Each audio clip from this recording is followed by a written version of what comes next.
The compass locket was the only thing Lawrence Ashford didn't bother to take. Piper sat on the curb outside the estate's iron gates, the wet concrete seeping cold through the thin fabric of her funeral dress, and pressed her fingers against the small brass disc resting against her sternum. Daniel had found it at a flea market on their first anniversary. A working compass from 1943, he'd said, grinning like he'd pulled it from buried treasure. She'd worn it every day since. The Ashfords had never noticed it because it wasn't diamond, wasn't platinum, wasn't anything worth cataloguing. Her sapphire earrings were gone. Her engagement ring was gone. The diamond tennis bracelet Daniel had surprised her with on their third Christmas was gone. Beverly Ashford had stood in the foyer with a velvet tray and a patient expression, like she was collecting library books. "Sign the papers, dear. Walk away clean. We both know you don't belong in this family." Piper hadn't signed. That was what led to the bodyguard's hand connecting with the side of her face hard enough to rattle her vision. That was what led to the black trash bag on the curb beside her. Not her suitcases, not even a box. Just a bag, her whole 2 years in that house, compressed into something you'd drag to the end of a driveway on Tuesday nights. The snow was starting, fine and indifferent, dusting her shoulders like powdered glass. She pulled her cell phone from her coat pocket. The screen had a thin crack running corner to corner from when she'd hit the marble steps on the way out. Still worked. She scrolled past the A's, past the B's. She stopped at CM. Her thumb hovered. The logic she ran through was brutal and quick, the kind of triage accounting she'd done for 12 years, before the Ashfords had her CPA license quietly yanked through a word in the right ear. Options column, police. Lawrence Ashford funded the precinct's new fleet of vehicles. Lawyer. The Ashford family retained every firm in the city that handled estate law. Sister in Portland, 700 miles away, and no bus ticket. Friends. Beverly had taken care of that the first year, one cancelled dinner at a time, until Piper simply stopped calling. Remaining asset, one contact unsolicited 2 years old, probably a dead number. She opened a new message. The parking garage on Meridian, 2 years ago, I'm calling it in. She read it twice, deleted it, typed I need a door opened, not charity, a debt. Send. The green bubble sat there, alone, delivered. Piper dropped the phone into her lap and looked at the iron gates of the Ashford estate, at the lamp-lit windows of the house rising behind them, at the warm yellow glow that had never once felt like home. Snow collected in the crease of her black dress. 6 minutes. Nothing. She was reaching for the trash bag, already calculating how far she could walk in heels before her feet gave out, when she heard footsteps on the gravel behind the gate. 2 of Lawrence's security contractors, their flashlight beams cutting through the falling snow like accusation. She's still here. One of them had his keys out before he'd even reached the gate. Mr. Ashford says she's loitering. Piper stood up. Her knee was shaking. One of her heels had snapped somewhere between the foyer and the front steps. She stood anyway. She was not going to be found sitting down. The gate's pedestrian latch turned. Then a sound split the quiet of the street. Not a horn, not a siren. An engine, deep, low, continuous, the kind of mechanical growl that didn't belong in this neighborhood of sedans and hybrids. It came from the south end of the block, and it wasn't alone. 3 black SUVs rounded the corner in a staggered line. They didn't slow for the speed cushions. They moved the way serious weather moved, inevitable and indifferent to obstacles. High-beam headlights, pure white and surgical, swept the street and then settled on the curb directly in front of Piper, framing her in cold light. The SUVs stopped. The engines did not. The 2 contractors went very still. They had the particular stillness of men who had just reassessed an entire situation in under 2 seconds and found their position substantially worse than expected. The back door of the center vehicle opened. The man who stepped out wasn't in a hurry. He never seemed to be. He wore a dark overcoat, charcoal wool, perfectly cut, and he moved across the wet asphalt with the loose-limbed economy of someone who had never needed to prove anything through speed. His face was angular, his jaw shaded with several days of deliberate neglect. His eyes the flat, dark color of water just before a temperature drop. There was a scar that ran along the left side of his jaw, thin and pale, disappearing under his collar. Caden Mercer looked exactly like he had in the parking garage on Meridian Avenue 2 years ago. He looked at the contractors first, then he looked at Piper. She was a wretched picture, and she knew it. One broken heel, a swollen left eye coloring nicely toward purple, snow in her hair, standing next to a garbage bag on a public curb outside an estate that no longer had her name on the deed. Neither of them spoke for a moment. "That's from tonight?" Mercer asked. His voice was quiet, the kind of quiet that didn't need volume. Piper kept her chin level. "Welcome back." He didn't smile. He shifted his gaze past her to the two contractors, who were now actively backpedaling toward the open gate. 3 of Mercer's men had stepped out of the lead and rear vehicles and were walking in their direction with the calm, purposeful efficiency of people who found this particular task unremarkable. It was over in under a minute. She didn't watch, she heard it. When she looked back, both contractors were on the ground inside the gate, and Mercer's men were standing over them with their hands loose at their sides, waiting for further instruction. Mercer crossed the distance to the curb and crouched in front of her. He was big enough that the motion brought him almost eye level with her standing. He examined her face. Not with sympathy, she noted, but with the same flat assessment he probably applied to everything, and then said, "Get in the car, Piper." "My things," she said, nodding at the bag. He looked at the trash bag on the wet ground. Something shifted in his expression, brief and unnameable. He said a single word over his shoulder. One of his men jogged over, picked the bag up without comment, and walked it to the trunk of the lead SUV as though it contained something worth handling carefully. Mercer offered her his hand. She looked at it. Taking it meant something specific, and she understood that with the same clear-eyed precision she'd always applied to numbers. There were no half-transactions with men like Mercer. You stood inside his world or outside it. She placed her hand in his. His grip was warm, steadier than she expected, and she'd expected steady. The penthouse was nothing like the Ashford estate. Where Lawrence favored oil portraits and mahogany, and the particular oppressiveness of money that needed to remind you of itself, Mercer's space was clean lines and dark surfaces and floor-to-ceiling windows that made the city feel like a map you could read. It felt like a room built for thinking, not for impressing. His aide, a rangy man with tattoos climbing his forearms and the permanent expression of someone who had seen too much to be surprised by any of it, introduced himself only as Quincy and produced a first aid kit before she'd finished sitting down. "I can do it myself," Piper said. "Your hands are shaking," Mercer said from across the room. She looked at her hands. They were. She let Quincy clean the cut above her cheekbone and tape it closed. Mercer poured 2 fingers of something amber into a heavy glass and set it on the coffee table without comment. She drank it. It burned in the specific way that meant expensive.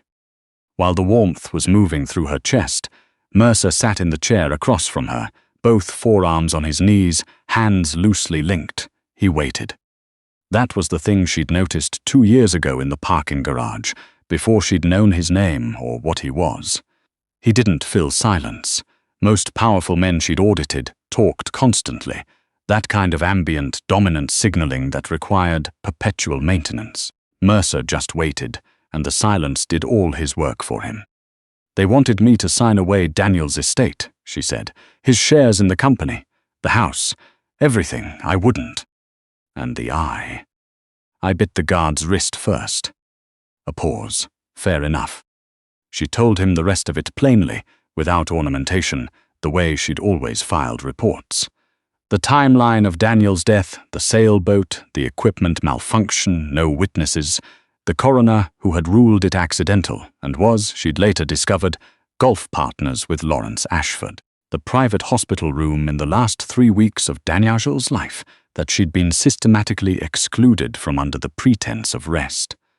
The will that materialized 10 days after Daniel died, revoking the original and leaving everything to the Ashford family trust. A will signed, allegedly, by a man who had been on a continuous IV drip of fentanyl-adjacent painkillers and couldn't have told you what season it was.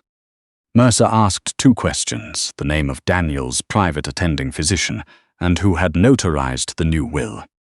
Dr. Cormac Ellery, she said, Lawrence's personal physician for 11 years, and the notary was a woman named Rita Sands. She's a paralegal at the Ashford family law firm. She notarized a document for a man she'd never met, in a room she'd never entered, on a date that the nursing records show Daniel was completely unresponsive. You have the nursing records? I photographed everything I could access before they restricted my visits. She paused.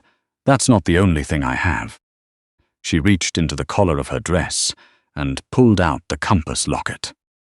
Mercer's eyes tracked the movement, but he didn't react. The locket was small enough to sit fully in her palm. Brass, tarnished to a warm brown, engraved on the cover with 2 words, True North. She pressed the release on the back panel. The panel didn't open on a compass face. It opened on a small brass-rimmed recess, and inside it, fitted with the precision of something custom-made, was a micro SD card no larger than a thumbnail. Quincy appeared from the hallway, with a laptop before she'd even looked up. Daniel told me about it 6 days before he died, Piper said. One of his good hours late afternoon, when Ellery's drugs had worn thin enough for him to surface. He was coherent for maybe 40 minutes. He told me to keep the locket on. He said if anything happened to him, he used those exact words. If anything happens to me, what I needed was inside it. He said the compass would point me true north. She stopped. That's the kind of thing he'd say. He thought he was very clever. Quincy slotted the card and turned the laptop so she could see the screen. 11 files, each labeled with a date. The earliest was from 8 months ago. She knew what they were before she pressed play, the same way you knew what a medical result meant before the doctor finished the sentence. The first 6 files were recordings Daniel had made on his phone and transferred. He sat at his desk in each one, his tie loosened, looking like himself, the version before the diagnosis, before Ellery. He spoke to the camera with the careful precision of a man who had rehearsed what he needed to say and was terrified of leaving anything out. He had discovered irregularities in the Ashford Medical Devices financial statements 8 months ago, not small ones. A pattern of invoice padding and false vendor payments funneling money out of the company and into a network of shell entities registered in Delaware, the Cayman Islands, and Panama. The receiving party, as best he could trace it, and he had been a finance director for 11 years, he knew exactly how to trace it, was an organization whose name Piper recognized immediately. Lawrence Ashford had been running his medical device company as a laundromat for over a decade. The final file was different. The timestamp was 9 days ago, 3 days before the sailboat. Daniel had lost weight by then. His face was sharper than it should have been, and there was something effortful about his stillness, the effort of a man making himself hold his posture. But his voice was clear. "Piper," he said, "if you're watching this, I went to Dad. Told him I was going to the SEC. He said he needed 24 hours to talk to his lawyers and come up with a plan that didn't put the whole family in federal prison." He looked down at his hands. "I think the 24 hours is when they started with Ellery. The headaches got worse after that conversation. I can't prove it, but I know how I felt before that meeting and how I felt after, and those are 2 different bodies." A long pause. "I put everything on the card. Wire transfers, email chains, the vendor registration documents. The original estate transfer I executed with my own attorney, not Ashford Family Counsel. His office is on Meridian, is filed separately. Everything goes to you. The house, the shares, the accounts. They'll try to bury you, so find someone they can't buy." He stopped. The next part came out quieter. "I love you.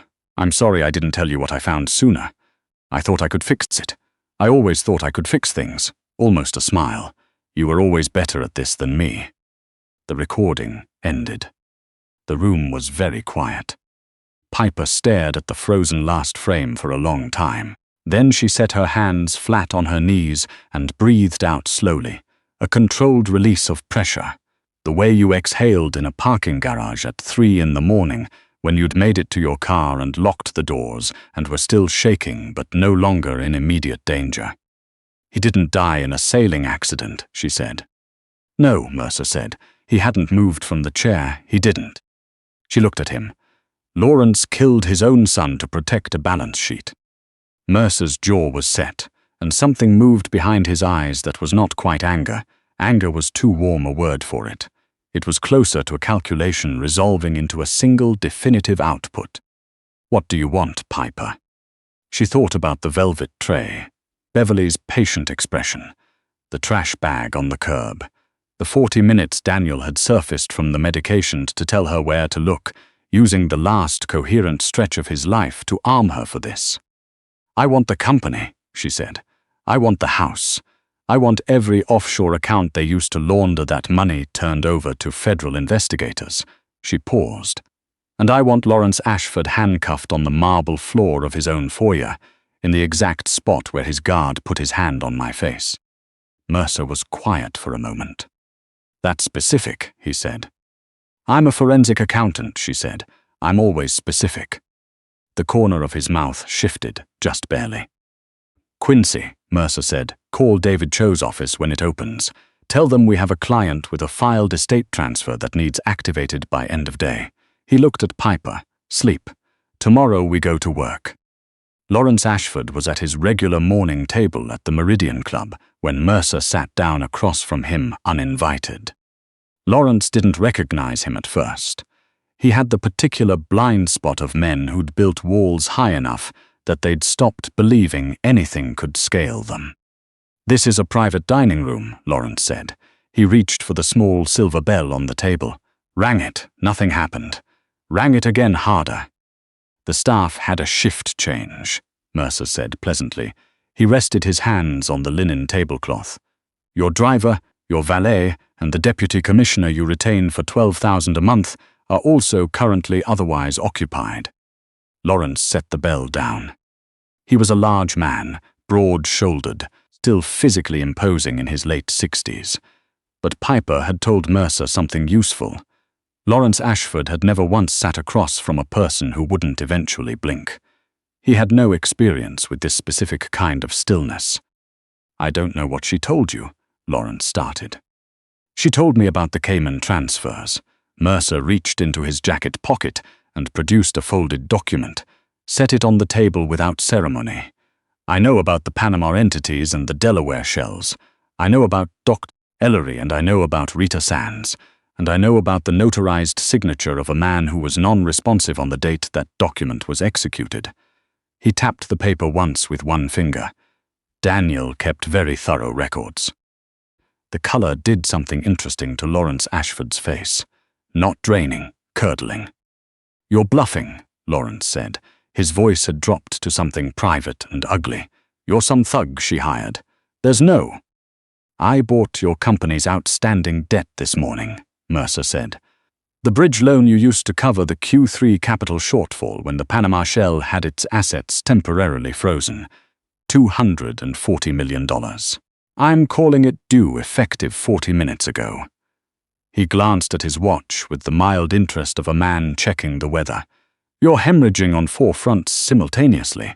The FBI received a delivery at 7 this morning, a micro SD card containing 11 files, including wire transfer records, vendor registration documents, and a video testimony from your son." He stood, buttoning his jacket. "The IRS Criminal Investigation Division received a parallel submission. Your personal attorney was taken in for questioning an hour ago." He reached into his other pocket and set 2 items on the table. A pair of sapphire earrings, and beside them a diamond tennis bracelet. He did not set down the engagement ring. Piper had told him to leave that one. It had been bought for appearances. The small gold band was already back on her hand where it belonged. "Her jewelry," Mercer said simply. Lawrence stared at the items on the table, and then looked up. And the thing that had been behind his eyes all morning, the absolute certainty that this was a manageable inconvenience, that everything could be contained, was completely gone. Mercer left him there with his cooling food and his silent bell. The FBI arrived at the Ashford estate at 11:47 that morning. They did not knock. Piper was there when it happened. She had changed. Quincy had arranged clothes. She didn't ask from where, and she stood in the entry hall and watched the agents move through the marble foyer with the focused, purposeful energy of people executing a warrant built on 11 files and 2 years of meticulous record-keeping. Beverly came out of the morning room in a silk dressing gown, furious and white-lipped, demanding to speak with someone's supervisor. She was arrested in the foyer. Lawrence was brought in through the rear entrance. He had come home from the Meridian Club with the specific look of a man who had spent 2 hours calling lawyers and found no one available to answer. They put him on his knees in the center of the foyer. The marble was cold. She knew that because she'd sat on it herself, the first Christmas, when Beverly had quietly informed her that family dinner seating was based on contribution to the household, and Piper didn't yet have one. She had sat on the marble floor in the hallway outside the dining room and done the math on whether she could make it to the bus station before anyone noticed. She hadn't left. She had gone back in for Daniel. The lead agent looked at Piper and asked if she was the estate owner of record. "I am," she said. Her voice was steady. She had been practicing that her whole life. Lawrence was still on his knees, 2 agents positioned at either side. He looked up at her with the expression of a man who could not process what he was seeing, not because he was surprised, but because his entire model of her had required her to be helpless. She was a variable he'd never bothered to account for accurately. "Lawrence," she said. He said nothing. His jaw worked. "You told Beverly I didn't belong in this family," she said. "You were right. This family was built on wire fraud, a forged signature, and a dead man who trusted you." She looked at him for a long moment, flat and clear. "When you get to your arraignment, tell your attorney that Daniel's forensic accountant sends her regards." The agent nodded to his team. They hauled Lawrence Ashford to his feet and walked him toward the front door of his own house. She didn't watch him go down the steps. She turned around and looked at the foyer, the marble, the portraits, the chandelier casting its expensive light over everything it had always cast expensive light over, and felt the specific, boneless exhaustion of something that had been held in tension for a very long time, finally releasing all at once. Mercer was standing at the base of the grand staircase, hands in his pockets, watching her. "The estate passes to you effective this afternoon," he said. "Cho's office filed the original transfer. The company shares revert with it." "I'm selling the house," Piper said. "All of it. The proceeds go to Daniel's Oncology Foundation. He started it the year before his diagnosis, quietly under a pseudonym. Beverly didn't know about it. She looked at the chandelier. She'll know about it now." Mercer's mouth moved at the corner. She walked toward him and stopped a few feet away. The afternoon light from the foyer windows made his scar visible, the pale line along his jaw, and she thought about the parking garage on Meridian. The speed and silence of his men, the total absence of panic in his face, the way he'd handed her a card and said only, "You didn't see anything," before getting back into his car, as though the whole event had been an administrative errand. "We're even," she said. He looked at her. "Are we?" It wasn't a question.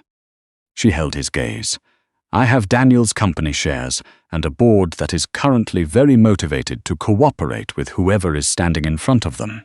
I know how to read every number in that company, but I don't know the board members. I don't know the players, and I don't have the leverage to keep the opportunists out while I restructure the legitimate assets." She paused. "And you hold a significant stake in the company's outstanding debt." "I do. So we still have an open position between us," she said. Mercer studied her for a long moment. The flat, calculating look she'd come to understand was not coldness, but precision. He was reading the room the way she read a balance sheet, looking for where the numbers actually lived, rather than where they claimed to be. "My world doesn't have a clean exit, Piper." "I know. She turned her left hand over, looking at the empty skin beside the small gold band, the place where the engagement ring had been.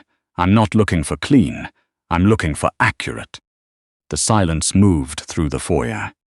Then Mercer said, "Come to the office Monday. We'll go through the board structure." Not an offer, not a question, a schedule. She almost smiled. "I'll bring the financials." 3 months later it was snowing again the morning. Piper took her seat at the head of the boardroom table.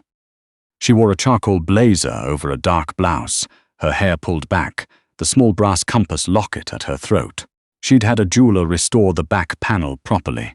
The SD card was long gone, submitted to federal investigators, its work finished, but the locket itself was hers, and she had no intention of ever taking it off. The board members arranged around the table were Lawrence's men, or had been. They were in the process of learning to be something else. The CFO, a soft-featured man named Reuben, who had survived 3 leadership transitions by being aggressively agreeable, was explaining that the logistics subsidiary was underperforming due to supplier contract tensions. His proposed solution involved reducing the matching contribution to the employee retirement fund. Piper tapped her pen twice against the leather blotter.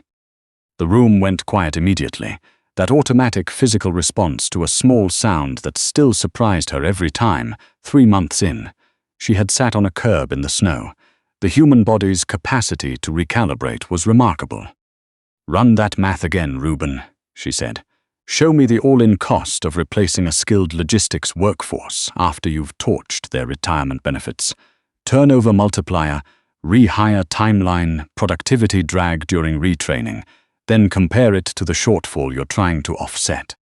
Reuben opened his mouth, closed it, looked at his laptop. The heavy glass doors opened. The board members stopped, without exception, without coordination. Mercer came in wearing a dark suit, no tie, his pace unhurried. He held no seat at this table, no title in any document that connected him to this company by name. He didn't need one. He moved along the back wall and stopped behind Piper's chair, resting one hand on the leather back of it. The gesture was quiet and total. Reuben finished his calculation. He looked at the number, then looked at Piper. "The retirement contribution is the cost-effective choice," he said. "Yes," said Piper, "it is." She closed the ledger in front of her. "Same time next week." The board filed out with the relieved energy of men who had been in the room for exactly as long as necessary, and were grateful it hadn't been longer. When the glass doors clicked shut, Piper leaned back in her chair and let her eyes close for a moment. "You enjoy watching them recalibrate," Mercer said. "I enjoy accurate math," she said. She opened her eyes and looked at him. He was beside the chair now rather than behind it, close enough that she could see the grey, threading into his dark hair at the temples, the permanent slight tension in his jaw that she'd come to read the way she read a line item, as information, not just appearance. You enjoy watching them realize who's actually in the room. "It's efficient," he said. "Fear is a highly effective motivator. They're not afraid of you." "No." A pause. "They're afraid of you. I'm just the footnote that makes the argument airtight." The city spread out beyond the floor-to-ceiling windows. Grey and cold and enormous in the way cities always looked in winter before the light shifted. Piper looked at it and thought about Daniel looking at the same view from this same office. It had been his before it was hers, and felt the particular texture of grief that had stopped being sharp and become instead a weight carried in a known place, heavy but familiar, no longer capable of knocking her down. She touched the compass locket. "The foundation transfer finalized yesterday," she said. "The money from the estate sale cleared. The oncology wing at St. Anne's breaks ground in the spring. They're naming it after him." Mercer said nothing. He had moved to sit on the edge of the long table, his weight easy, his eyes on the city the same way hers had been. "How does it feel?" he asked eventually. She considered it honestly, the way she'd always tried to approach a calculation. "Like the numbers finally balance," she said. She looked at him. He was watching her with the same careful attention he always used, but she'd learned over the past 3 months to read what was underneath it. The way you learned to read the real figures behind the reported ones. In the late hours when they sat across from each other, with cold coffee and open ledgers, and the particular intimacy of a silence that had actual weight to it, content to it, meaning that had nothing to do with the absence of noise, she had started to understand what she was looking at. She turned her hand over on the table between them. He looked at it, then he placed his hand over hers, deliberate, unhurried, warm the way everything about him was unexpectedly warm beneath the surface. "What are you building next?" he asked. Piper looked at the city, at the snow beginning again against the glass, at the pale winter light, laying itself across a fresh ledger with nothing entered yet. "Something that lasts," she said. His hand tightened slightly around hers. Outside, the snow kept falling, washing the streets clean, and for the first time in a very long time, Piper Holt was exactly where the numbers said she should be.